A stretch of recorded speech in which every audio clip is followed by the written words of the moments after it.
तपाईलाई थाहा छ शेयर किनबेच गर्दा कति कमिसन तिर्नुपर्छ? आज म शेयर किनबेच गर्दा कुन शीर्षकमा कति कमिसन तिर्नुपर्छ भन्ने बारेमा जानकारी दिनेछु। फर्स्टमा शेयर खरिद गर्दाको विवरण हेरौँ है त। उदाहरणको लागि तपाईले 355 रुपैयाँमा 100 किता शेयर खरिद गर्नुभयो भने कुन शीर्षकमा कति तिर्नुपर्छ त? कमिसन बिना नै 355 रुपैयाँमा 100 किता शेयर खरिद गर्दा 35,500 रुपैयाँ लाग्ने भयो।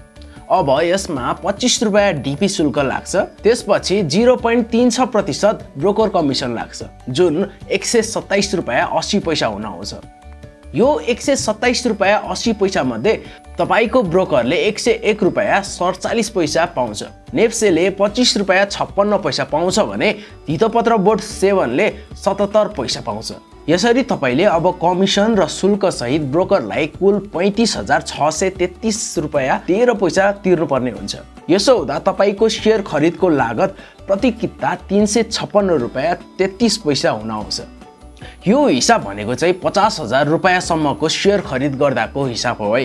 त्यो भन्दा माथिको शेयर खरिद गर्ने हो भने कमिसन शुल्क घट्दै जान्छ, तर डीपी शुल्क भने 25 रुपैयाँ नै रहन्छ। अब शेयर बिक्री गर्दाको कुरा गरौँ है त। शेयर बिक्री गर्दा पनि खरिद गर्दा लाग्ने सरह नै कमिसन र डीपी चार्ज लाग्छ। यसको अलावा यदि तपाईले शेयर नाफामा बेच्नु भयो भने त्यसमा तपाईले लाभ कर पनि तिर्नुपर्ने हुन्छ।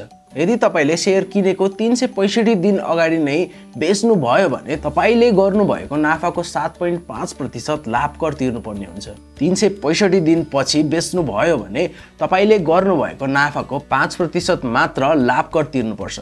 किनेको मूल्य भन्दा कम अर्थात घाटामै शेयर बेच्नु भयो भने अरु कमिसन र शुल्क तिर्नुपर्छ, तर लाभ कर तिर्नु पर्दैन, किनभने लाभै हुँदैन।